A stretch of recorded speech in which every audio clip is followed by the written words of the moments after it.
Dalam Bapa dan Putra dan Roh Kudus. Amin. Bapa di surga, kami ucap syukur dan terima kasih kami boleh merasakan dan mengalami kasih-Mu, kasih keibuan, dan mengalami baik kami diangkat kepada kehidupan ilahi, kehidupan yang Kau inginkan sendiri bagi kami. Semoga karakter-Mu, sifat-sifat-Mu, sabar, murah hati, lemah lembut, penuh kasih meresap dalam hidup kami, pikiran, perasaan, dan cita-cita kami. Terpujilah nama-Mu kini dan sepanjang segala masa. Para saudara, hari ini gereja mengingatkan kita betapa penting peranan gereja. Sekali lagi, betapa penting peranan gereja. Dan betapa penting dalam peranan gereja itu adalah para wanita. Yang mengikuti Yesus bukan hanya para rasul, para lelaki, tapi secara khusus juga para wanita, bahkan pejabat negara. Yohana istri Kusa, bendahara Herodes. Jadi kita bisa bayangkan bahwa orang-orang yang terpandang, yang cukup peranan, juga melayani Kristus, melayani gereja. Ya, wanita-wanita yang setia, yang setiap hari, yang sederhana. Mereka adalah gereja emak-emak, dikatakan. Ya, pendalaman iman di lingkungan, kitab suci. Betapa penting peranan wanita di dalam kehidupan gereja dan kehidupan keluarga. Jadi ini tidak boleh kita abaikan. Jadi tanpa wanita sekali lagi kita sungguh-sungguh menjadi kering dalam hidup kita.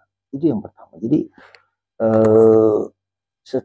sisi lain boleh dikatakan karena peranan wanita yang cukup penting dan berperan dalam kehidupan gereja, ya, para imam juga dibantu oleh para wanita. Ya.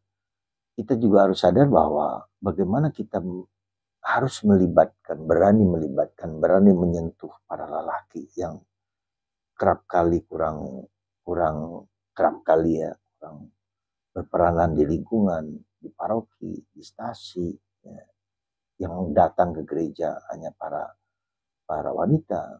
Ini juga menjadi catatan penting bagi para imam bagaimana kita menyentuh para wanita, para lelaki di dalam pelayanan gereja. Nah, untuk itu yang ketiga saya menyarankan bahwa bagaimana kita menyentuh para lelaki, kita para imam terutama, maaf kembali saya bilang sejujurnya, kita para imam juga kurang juga menyentuh para lelaki.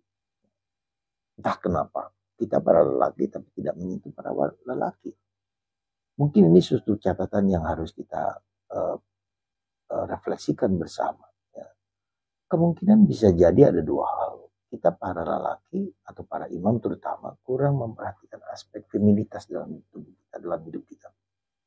Ya, kita mungkin terlalu lelaki sehingga tidak nyantel, tidak pas.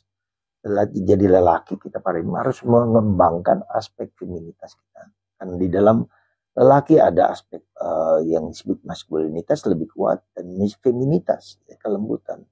Jadi lelaki itu tersentuh ketika kelembutan seorang wanita, seorang ibu di dalam diri kita. Maka apa yang harus kita kembangkan? Mari kita kembangkan aspek feminitas kita dengan cara yang positif, ya, penuh kelembutan, penuh kasih sayang, seperti dalam bacaan hari ini yang disampaikan oleh Paulus kepada Timotius. Ya, ini pesan Paulus kepada Timotius, bayangkan. Jadi Paulus pun sadar bahwa unsur kewanitaan, unsur mistik, unsur feminitas dalam diri kita sebagai imam harus kita kembangkan.